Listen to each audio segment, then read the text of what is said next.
Thanks for staying with us. Let's get you some national news now. An NDTV expose on a new land scam involving Karnataka's Chief Minister B.S. Yediyurappa. At the heart of this scam is a plot of land at a prime location near Bangalore, an area seen as the next IT hub in the city.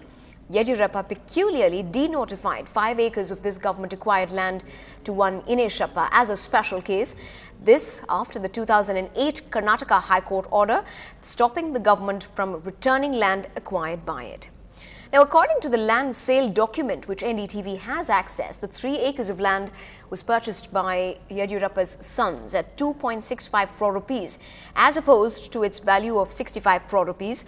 The document clearly shows that Chanappa sold the land to Devalagiri Properties, and according to the Hegde report, a portion of this very land in Rachanali near Bangalore was sold by the Chief Minister's sons at 10 times the market price to Southwest Mining Company.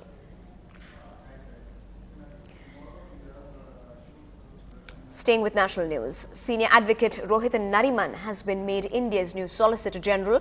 He replaces Gopal Subramaniam, who had resigned. Mr. Subramaniam was peeved that Rohithan, a private lawyer, was appointed to defend Telecom Minister Kapil Sibal in a petition filed against him at the Supreme Court.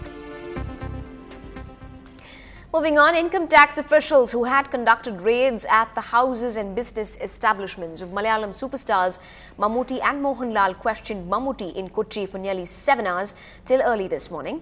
The actor, who returned from Chennai last night, was interrogated at his residence till 3 in the morning.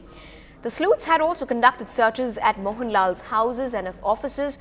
The actor, who is on a shoot in Tamil Nadu, will be questioned in Chennai, but that's up on Monday.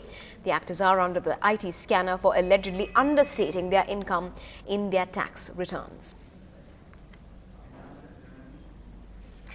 In international news that's been making headlines, 2 attacks that have shocked the world. 91 people have been killed in Norway in a shootout at a Labour Party youth camp. 84 people were shot dead. In another attack, 7 people were killed in a blast near the Prime Minister's office in the capital, Oslo. A suspected gunman has been arrested from the camp shootout site, and police say he is also suspected to be behind the blast in Oslo. Reports suggest that he was seen loitering around the site of the blast 2 hours before the shooting at the camp. In initial investigations, the police say that the 32-year-old Norwegian suspect acted alone. Back home, it could be the most high-impact defense land scam in the country. A chunk of the sensitive Srinagar airfield occupied by the defense sold to private players. NDTV's Nasir Masoodi brings you these exclusive documents that show that more than 100 acres of the 2,300-acre airfield have been sold by land sharks in collusion with the Defense Estates Office and the Revenue Department.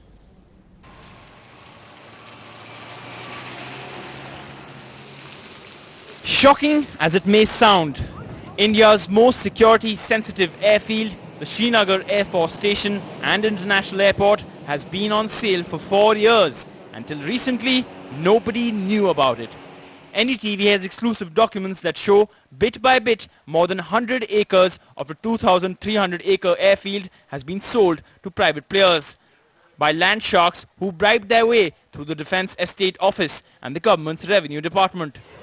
These corrupt officials cleared sale agreements in such a zone that could easily fall prey to cross-border terror, selling off pieces of an area, ironically, we are not even allowed to enter. A.R. Hanjura, a lawyer, bought 1.5 acres of this land in Naru village in 2008. He bought it from Mrs. Fuzzy, who claimed to be the previous landlord, and had these papers to show for it. Hanjura says these were Revenue Department records that confirmed the land was still in Fuzzy's name, even though the area was being used by the defense. He was told once the plot is his, he could claim rent from the defense. The sale was cleared by the Defense Estate Office in Srinagar, whose permission was mandatory since the plot fell in an area under its use, also verified by the Revenue Department that it belonged to Fuzzy and not the Defense Ministry. Hanjura bought the plot for a pittance of 20,000 rupees, which he thought to be a bargain, till he was told it was a fraudulent sale of defense land. According to documents with NETV, at least 60 buyers like Hanjura risked purchasing village land right inside the airfield since 2008, hoping for a rent from the defense, drawing assurance from the fact that a defense office okayed the purchases. I have been deceived. I have obtained no objection certificate from the defense estate. That way it was perfect for me to decide to have and purchase this land. NDTV has accessed many of these no objection certificates issued by the previous defense estate officer Ajay Chaudhary that claim the plots were neither acquired nor requisitioned nor hired by the defense ministry, blatantly contradicting these documents that show the defense ministry acquired this whole area, all 2,300 acres, way back in the 50s and the 60s. The catch, only 500 acres of these acquisitions have been updated in the revenue records of the state till today because of red tape and inefficiency in both the defense and revenue offices. Revenue Department does not give the kind of documents it is required to give from time to time unless they get our field agency gets no objection. They get the requisite clearance from the defense estates office. Once they give no objection, that means all encumbrances are ruled out. Even as NDTV takes this story on air, the Srinagar Defence Estates, now under a new officer, has challenged petitions of 5 buyers who demanded rent, alternately asked it to vacate the land. The defence has argued these petitions be dismissed since the purchase of these plots are a scam. It has also stopped issuing NOCs pertaining to any land sale in the area.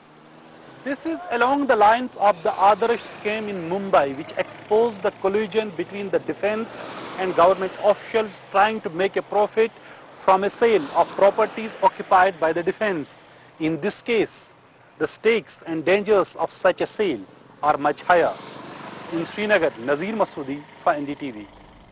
Here's now a healing touch for new mommies. Giving birth to one's own baby is a memorable moment, but the horror of post-birth bleeding can leave any new mother in fear of her life. Listen to these stats. 1 in every 4 maternal deaths in India is because of excessive post-delivery blood loss.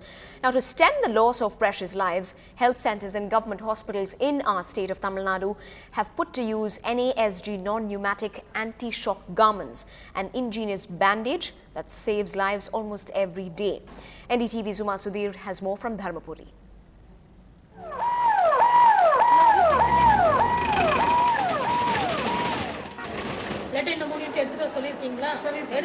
24-year-old Vijaya gave birth to her second child, a boy, an hour ago at a primary health center some 45 kilometers away. But her post-delivery bleeding has not stopped. My patient collapse condition NASG apply pannunga.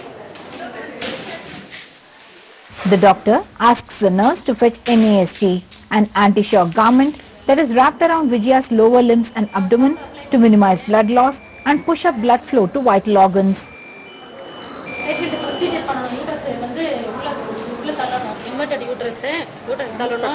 Procedure patient இதோடவே காலம் அடிச்சு procedure follow பண்ணலாம் நம்ம.